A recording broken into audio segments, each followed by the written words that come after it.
All right, Jordan, tell us where we are, where we've been, and where we're going. Where I've been in my life is too long to tell, Eric. But I mean, in the last 2 days. we're in right now. We're on the way to Spartanburg, South Carolina, which is in the northern part of the state, where Donald Trump, we're assuming, is going to be having a victory rally.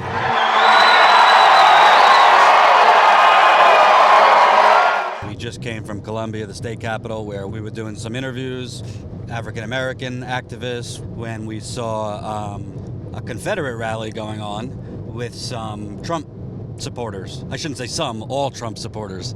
I think there was one who said he was for Carson. Very quietly and sheepishly. Yes, he came up to us and said, "Hey, do you want someone who didn't vote for Trump?" One was singing a Confederate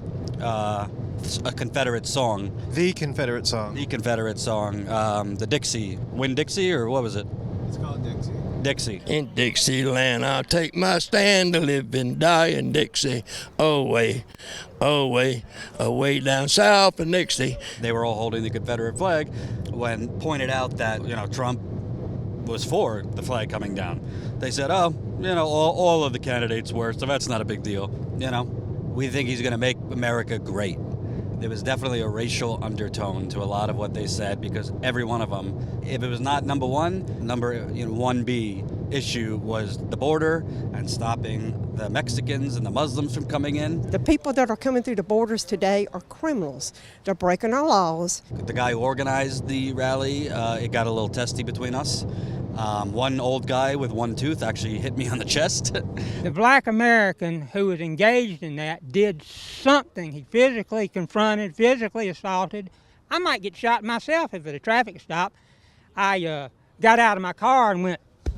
One guy had a sign about the Holocaust saying that what they were there celebrating, they were there commemorating February 17th, 1865, when Sherman's army reached Columbia and destroyed the place. Yeah, they were calling that genocide. So when I told them, I happen to be Jewish, do you understand why Jews might find it offensive that you're talking about a city being burnt during a war? And he said, no, I don't understand that. Which brings me to our other Holocaust part of the weekend. Yesterday, I interviewed two. One was a black nationalist. One was what she calls a black actionist. And Eric and I have had a lot of discussion about this after the fact. Is I interviewed one of them, and he said, a black person voting for Hillary Clinton is like a Jew voting for Adolf Hitler. And I'll be honest, that comment kind of, struck a chord with me. Listen, I'm not the biggest fan of Hillary or Bill Clinton. I think they have done good things, but I also think there's bad. But I got to call bullshit when I hear bullshit. And he really spoke about how these people's lives, these families' lives, were forever taken from them because of policies geared towards African Americans. And he basically said that because I'm a Jew, I'm offended by that. But what I deem real genocide, they deem their own genocide. When African Americans are being sent to jail for crack or things like that, they deem that as genocide. Eric actually said I was being too generous to them last night. Tell him about that. Too generous to the guys who said this. What frustrates me about that is that if he's going to be trumping, by my definition, don't talk about it. all right, okay. But if he's going to be saying things that are outrageous in order to get attention, then he should also have a historical background. So to compare just Bill Clinton to the Holocaust is ridiculous. But if you compare mass incarceration to the Holocaust, if you compare slavery giving way to mass incarceration as a means to continue slavery through prisoner contract labor to the Holocaust, now we're getting somewhere, and you can make a fool of yourself but actually educate people about something. What I was saying about being, I don't think I used the word generous, what I was saying is that you didn't show any amount of being offended as a Jew at all. And so the fact that he said that to you was, I thought, also offensive. Yeah, I think, my temperament is a little calmer than most. I'm not trying to be a bomb thrower and, make myself the story. I was offended, but at the same time, this isn't a Donald Trump supporter saying something in total, being misguided or having ill will. This is someone who his people have been oppressed and have been killed and murdered. Is he throwing around the term Holocaust too flippantly and loosely? Yes. I don't agree with what he's saying, and I think it is offensive. I'm just saying I think the actual meat of what he's saying, that we consider it our genocide, is it's not insane.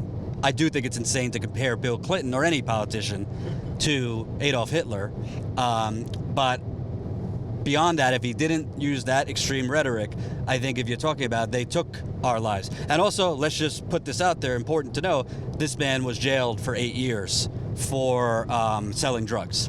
So he has a personal experience with it. But Eric and I were discussing it, whether we should publish it or not. I'll let him speak for himself.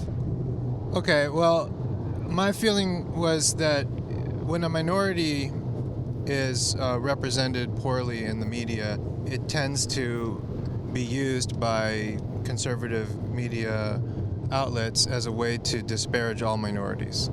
When a white person it's great that we had a perfect example the very next day. When a white person compares the destruction in the South during the Civil War to the Holocaust, I don't mind showing that because that one white person isn't going to be used as a symbol for all white people. If it's a white person, you're like, well, how can you blame everybody for what one guy said? But we do that every day to African Americans. I mean, conservative media does what conservative media does. It's a business.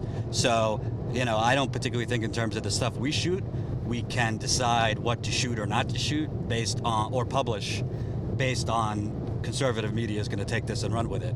Because you really can't control once stuff is out in the universe what other factions does. We can only control how we put it out, if it's fit, if we show the story fair, which is important to me, whether it's Bernie, Hillary, I don't care who it is. I don't think we've ever put anything out that was selectively edited, or maybe he edits stuff to not show my fat gut. But other than that, You got 2 minutes. Yeah. So my last thing is we learned a new term out here, and it's called trumpin'. We went to a barbershop, they cut my hair, I interviewed them while they were cutting my hair, so that's going to be fun. I basically said the reason I'm with the Young Turks is because I don't have a corporate media conglomerate running the Young Turks. We don't have to answer to GE or Comcast. And they said, oh, so you trumpin', meaning you're not taking corporate donations, or you don't answer to anyone. And I was really, really disgusted that I was associated with Donald Trump, but I guess they're right, like I'm kind of trumping in that way. Eric thought it was something else. Well, you don't self-finance what you're doing, so I don't know exactly Well, they said we don't have corporate influence on us. And he should have said we're Bernieing. We're Bernieing, correct. Yeah. But no, what my definition of trumping is when someone asks you a question, you don't know anything about the topic, you just speak you just basically blow it out your ass, and then the media says, great answer. We're going to be doing these behind-the-scenes videos in cars and all over the place. We got to come up with a name for this series, and I haven't come up with one. I was thinking fails from the trail, but not everything we do is a failure. So I would like you guys to create a behind-the-scenes title for this. I'll read the comments, and whatever the best one is, we're going to go with that. That was fun.